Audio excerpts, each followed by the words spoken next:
दोस्तों, बहुत समय पहले की बात है। किसी नगरी में एक युवक रहा करता था। वह युवक बहुत ही शर्मीला था। वह इतना शर्मीला था कि जब भी उसके सामने कोई नया व्यक्ति आ खड़ा होता तो वह उससे बात तक नहीं करता था।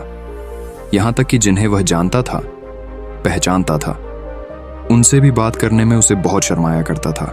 वह उनसे भी ठीक से बात नहीं कर पाता था और अपनी इस समस्या के कारण वह खुद ही बहुत परेशान रहता था, क्योंकि वह अपने जीवन में कुछ कर ही नहीं पा रहा था।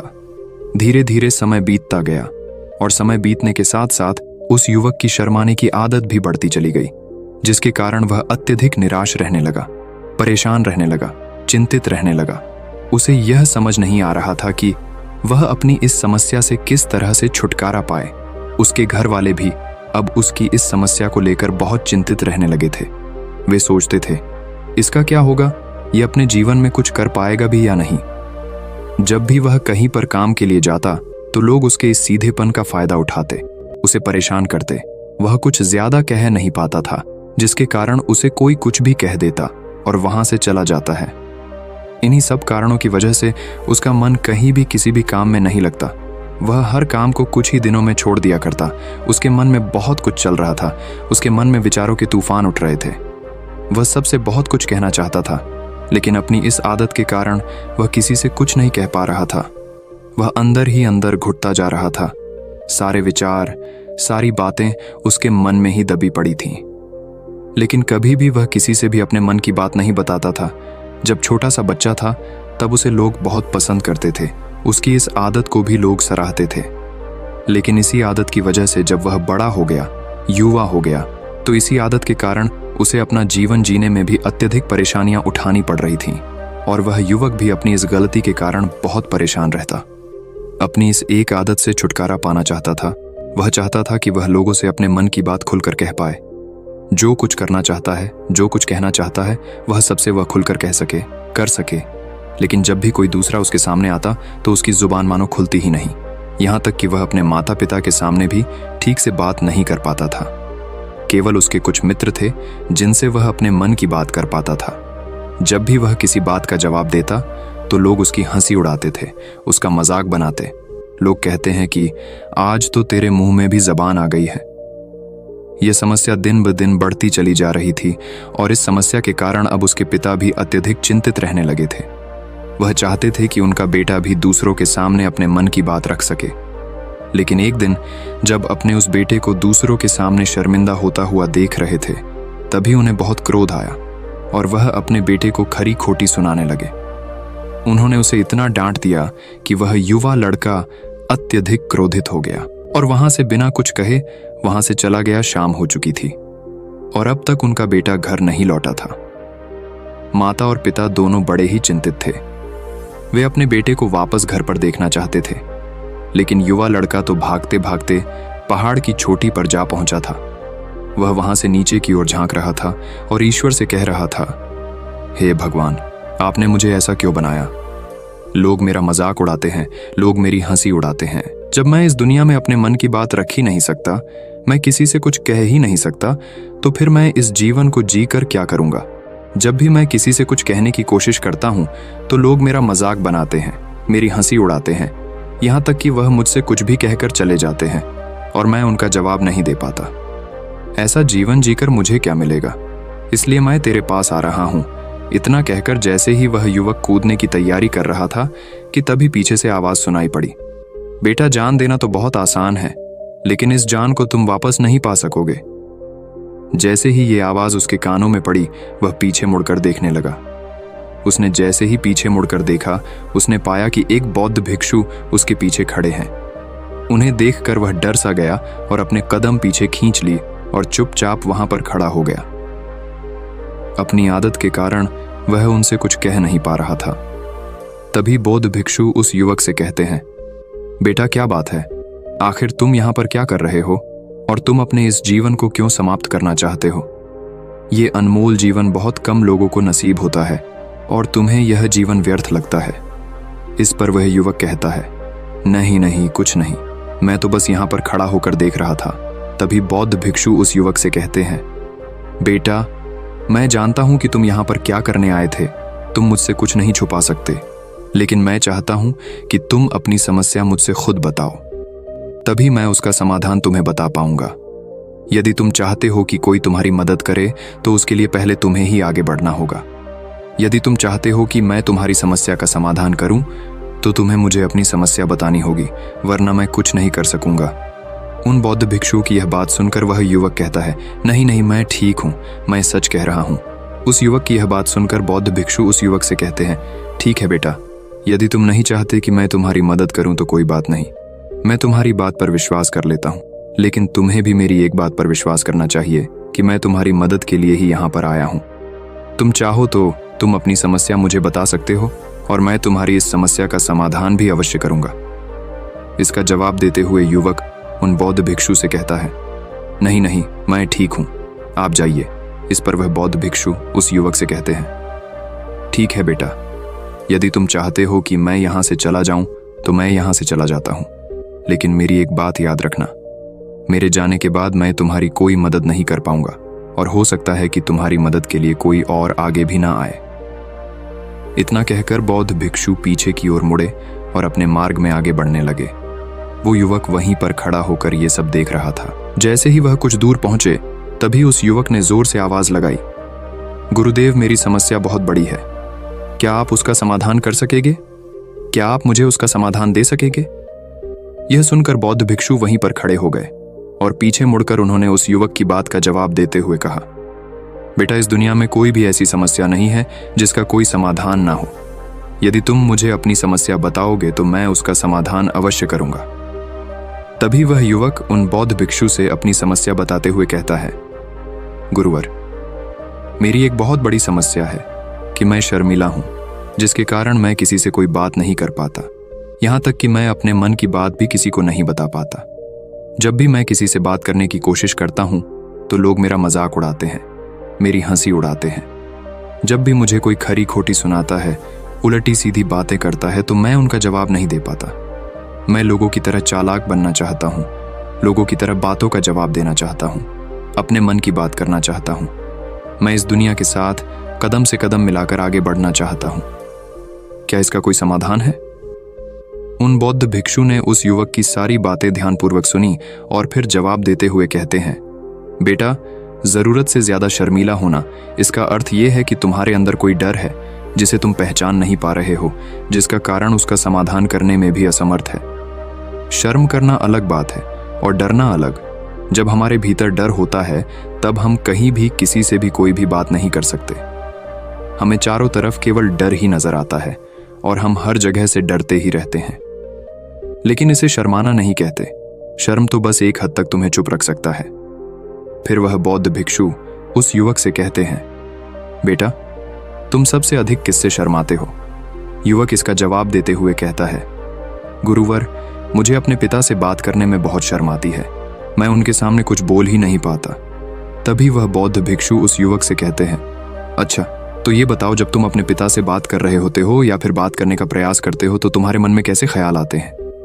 युवक इसका जवाब देते हुए कहता है, गुरुवर, जब भी मैं अपने पिता से बात करने का प्रयास करता हूँ तो मुझे ऐसा लगता है कि मानो मेरे पिता अभी मुझे डांट देंगे, मुझ पर क्रोध करेंगे, मुझसे नाराज हो जाएंगे और कहीं ना कहीं मुझे ये भी लगता है कि मैं कुछ गलत बात ही करूँगा।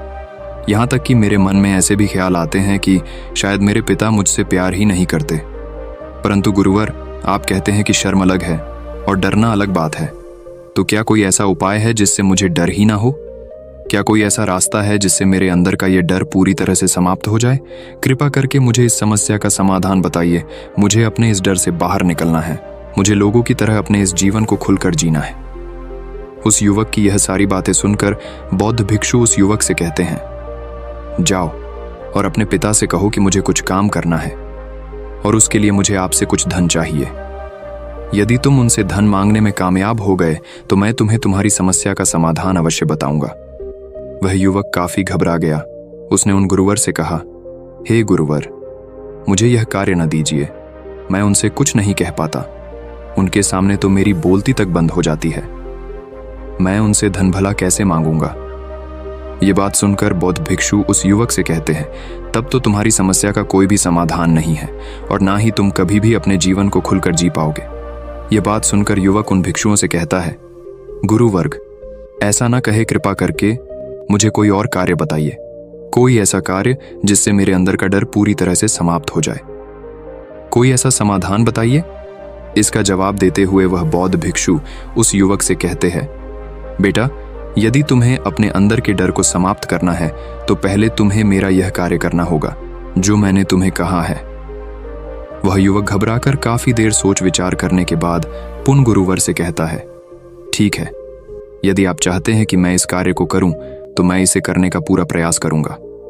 इतना कहकर वह युवक अपने घर लौट जाता है।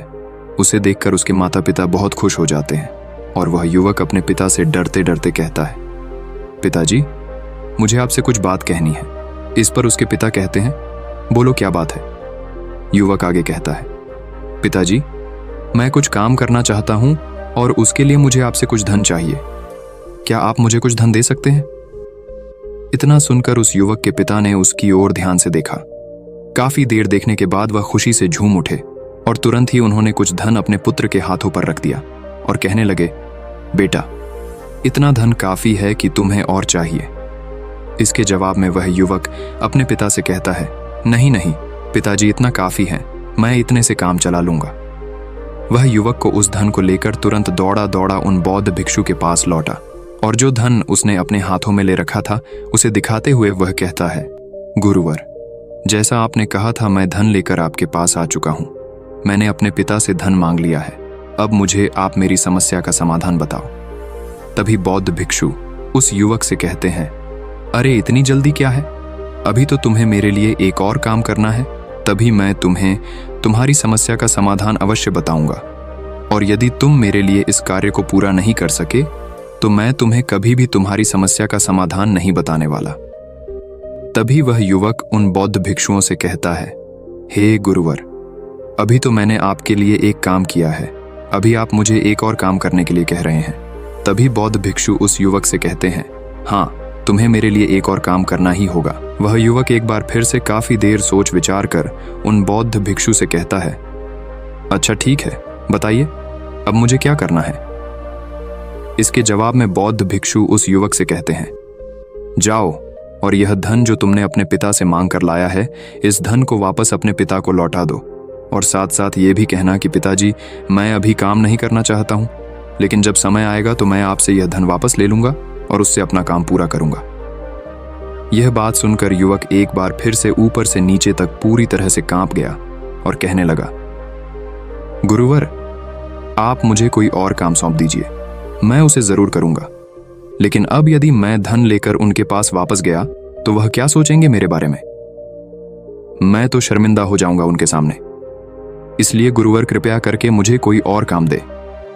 तभी बौद्ध भिक्षु उस युवक से कहते हैं, बेटा, जो काम मैंने तुम्हें सौंपा है तुम्हें उसी कार्य को पूरा करना होगा, अन्यथा तुम्हारी समस्या का समाधान मैं तुम्हें नहीं बताने वाला। काफी देर सोच विचार करने के बाद वह उन बौद्ध भिक्षु से कहता है, ठीक है गुरुवर, मैं वापस जाता हूं और ये धन लौटाकर मैं अब भी आता। वह तुरंत दौड़ा अपने पिता के पास वापस लौटा और उसने अपने पिता से कहा, पिताजी, मैं यह धन अभी नहीं लेना चाहता, अभी ये धन आप मुझसे वापस ले लीजिए। जब मुझे कोई काम पड़ेगा तो मैं आपसे ये धन वापस ले लूंगा।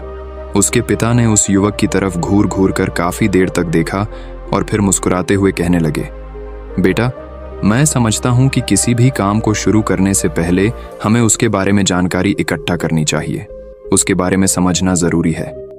कब, क्या, कैसे और कब तक करना है, इसके बारे में भी हमें जानकारी लेनी जरूरी है। कोई भी काम ऐसे ही नहीं शुरू किया जा सकता, उसमें हम नहीं होंगे या फिर नहीं, इसका भी अनुमान हमें लगाना पड़ता है। और जब हम इन सभी के बारे में सही जानकारी प्राप्त कर लेते हैं तभी हमें धन लगाना चाहिए। मुझे बहुत खुशी है कि तुमने ये सही निर्णय लिया है। जब तुम्हें यह समझ में आ जाए कि जो कार्य तुम करने जा रहे हो वह तुम्हारे लिए उचित है, तब तुम चाहो तो मैं तुम्हें यह धन वापस लौटा दूंगा। युवक अपने पिता से यह सारी बातें सुनकर मन ही मन बहुत प्रसन्न था।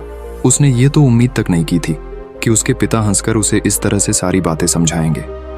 वह मन ही मन ये सोच ही रहा था कि तभी उसके पिताजी उसके और करीब आए और अपनी उस युवा बेटे को गले से लगा लिया। जैसे ही उसके पिता ने उस युवक को गले से लगाया, उसको बहुत अच्छा महसूस हुआ। उसका आत्मविश्वास, उसका हौसला और बढ़ता गया।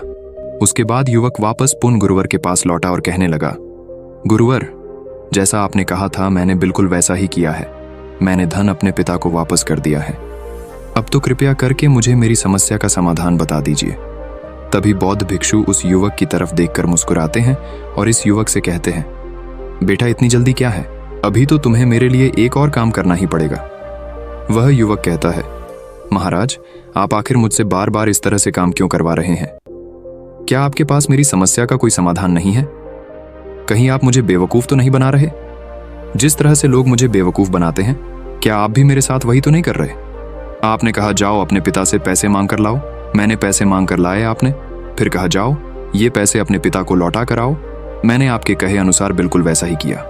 और अब आप कह रहे हैं कि मैं आपके लिए एक और काम करूं? नहीं, ये मुझसे नहीं होगा। तभी बौद्ध भिक्षु उस युवक की तरफ देखकर मुस्कुराते हैं और कहते हैं, बेटा बस ये आखिरी काम है और यह बहुत सरल भी है। तुम जैसे ही इस कार्य को पूरा करोगे, मैं तुम्हें वचन देता हूं कि मैं तुम्हारी समस्या का समाधान तुम्हें अवश्य बताऊंगा। इस पर वह युवक फिर से एक बार सोच विचार करता है और उन बौद्ध भिक्षु से कहता है, ठीक है, लेकिन ये आखिरी काम जो मैं आपके लिए करूंगा, बताइए मुझे क्या करना है। तभी बौद्ध भिक्षु एक मूर्ति निकालकर उस युवक के हाथ में थमा देते हैं। वह मूर्ति देखने में बहुत ही साधारण सी थी, लेकिन वह बौद्ध भिक्षु उस युवक से कहते हैं, बेटा तुम्हें इसे बाजार में ले जाना है, इसे बेचना है और इसके बदले में तुम्हें 100 सोने के सिक्के लेकर आने हैं। जब तुम यह करने में सफल हो जाओगे, तभी मैं तुम्हें तुम्हारी समस्या का समाधान तुम्हें बता पाऊंगा। वह युवक उस मूर्ति को अपने हाथ में लेकर बड़े ही गौर से देखता है और उन बौद्ध भिक्षुओं से कहता है, हे गुरुवर, ये तो बड़ी ही साधारण सी मूर्ति लग रही है, मानो मिट्टी की बनाई गई। इसके लिए भला 100 सोने के सिक्के मुझे कौन देगा? कहीं आपका माथा फिर तो नहीं गया है? इसके 1 या 2 सोने के सिक्के मिल जाए, वही बहुत है, लेकिन इसके लिए 100 सोने के सिक्के कोई नहीं देगा।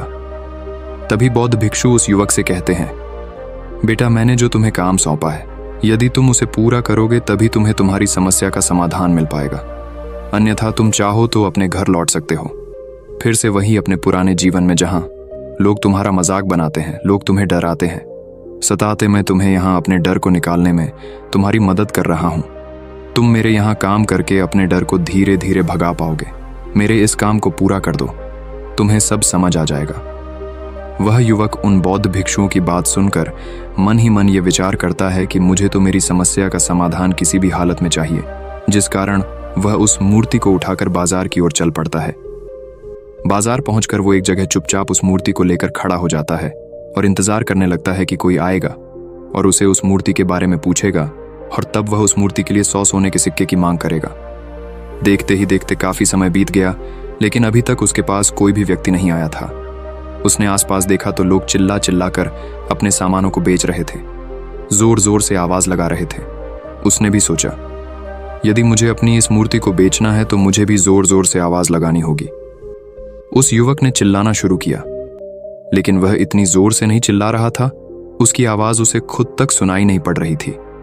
तो भला उसकी आवाज को दूसरे कैसे सुनते, जिस कारण उसे कोई भी व्यक्ति खरीदने के लिए तैयार नहीं था। धीरे धीरे शाम का समय हो चुका था और उस व्यक्ति को यह डर था कि कहीं वह बौद्ध भिक्षु वहां से कहीं चला ना जाए, अन्यथा उसे उसकी समस्या का समाधान कौन देगा। ये सोचकर उसने जोर जोर से आवाज लगानी शुरू की कि 100 सोने के सिक्के में यह मूर्ति ले लो। उसकी आवाज सुनकर लोग उसके पास आने लगे और उससे यह सवाल करने लगे, इस मूर्ति में ऐसा क्या है जो तुम इसके लिए 100 सोने के सिक्कों की मांग रहे हो? इसके अंदर ऐसा कुछ तो खास होगा ही। युवक काफी देर सोच विचार कर उस युवक से कहता है, नहीं नहीं, मुझे कुछ नहीं पता, मैं तो बस ये मूर्ति यहां पर बेचने आया हूं। तभी उसमें से एक युवक उस युवक से कहता है, अगर ऐसी बात है तो इस मूर्ति को कोई नहीं खरीदने वाला। आखिर इस मूर्ति में ऐसा क्या खास है जिसके लिए तुम सोने के सिक्के की मांग कर रहे हो? ये तो तुम्हें बताना ही पड़ेगा। धीरे धीरे कई लोग उसके पास आए और सभी ने बस एक ही सवाल किया, आखिर इस मूर्ति में ऐसा क्या खास है, ऐसी क्या बात है जिसके लिए तुम सोने के सिक्के की मांग कर रहे? उस युवक ने उससे बातचीत की, उन्हें समझाने की कोशिश की, कई प्रयत्न किए, लेकिन कोई भी उस मूर्ति को सोने के सिक्के देकर खरीदने के लिए तैयार नहीं था। वह निराश हो गया, उसे कुछ समझ नहीं आ रहा था कि वह क्या करे। तभी बाजार में उसने देखा कि कुछ लोग अपने सामानों की खासियत बता रहे हैं, उसे बेचने के लिए उसकी खास खास बातों के बारे में लोगों को समझा रहे हैं। ये देखकर उसने भी सोचा कि मुझे भी इस मूर्ति की कुछ खासियत लोगों को बतानी है। उसने फिर एक बार जोर जोर से आवाज लगानी शुरू की, समस्या का समाधान निकालने वाली मेरी गुरु की इकलौती मूर्ति, जो इस दुनिया में केवल एक ही है। जिसके पास भी यह मूर्ति होगी उसके घर में कोई समस्या नहीं होगी। यह मूर्ति उस समस्या का समाधान तुम्हें अवश्य बताएगी। ये सुनकर लोग उसके पास पहुंचने लगे और उसे ये सवाल करने लगे, क्या सच में ये मूर्ति जिसके पास होगी उसके पास कोई समस्या नहीं होगी? क्या सच में ये सभी समस्याओं का समाधान करती है? उसका जवाब देते हुए युवक कहता है, हाँ, सभी समस्याओं का समाधान कर देती है। यदि आप इस मूर्ति को ले जाते हैं, आपके घर में कोई भी समस्या होगी तो उसका समाधान यह आपको अवश्य बताएगी। चाहे कोई भी समस्या हो, कैसी भी समस्या हो, कैसी भी परिस्थिति हो, आपको इसका समाधान अवश्य मिलेगा। इतना सुनने के बाद अब वही एक मूर्ति सबको चाहिए थी, उस मूर्ति के दाम लगाने लगे। कोई उसे 200 सोने के सिक्के, तो कोई 400, कोई 6, 7, तो कोई 1000 सोने के सिक्के देने के लिए तैयार था।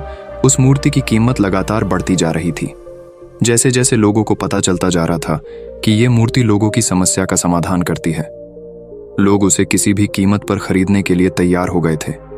अब वह युवक भी आत्मविश्वास के साथ और जोर से चिल्ला रहा था, लोगों को उस मूर्ति के बारे में समझा रहा था, बता रहा था। अब उसके मन में कोई डर नहीं था। वह लोगों को उस मूर्ति के बारे में पूरे आत्मविश्वास के साथ बिना घबराए उस मूर्ति की खासियत बताने में लगा हुआ था, जिसके कारण लोग उस पर भरोसा कर रहे थे और वह भरोसा लोगों की नजरों में नजर भी आ रहा था। जैसे जैसे अंधेरा होता गया, लेकिन लोगों की भीड़ मानो कम होने का नाम ही नहीं ले रही थी। लोग उस मूर्ति को खरीदना चाहते थे।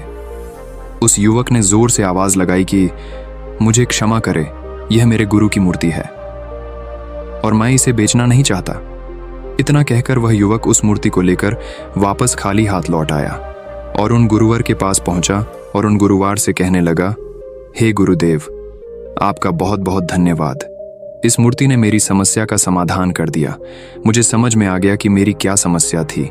हालांकि मैं इसे बेचकर सोने के सिक्के तो आपके लिए नहीं ला पाया, लेकिन मुझे मेरी समस्या का समाधान अवश्य मिल गया। आपका बहुत बहुत धन्यवाद। इस बात को सुनकर बौद्ध भिक्षु उस युवक से कहते हैं, बेटा, मैंने तुम्हारी समस्या का समाधान नहीं किया है, तुमने तो खुद ही अपनी समस्या का समाधान किया। अपनी समस्या तुमने खुद ही सुलझा ली है। तुम्हारे मन में हजारों सवाल थे, मैं ये करूंगा तो लोग मेरे बारे में क्या सोचेंगे, यदि मैं अपना मुंह खोलूंगा तो लोग मेरे पर हंसेंगे, यदि मैंने मुंह खोला तो मैं कुछ गलत ही करूंगा।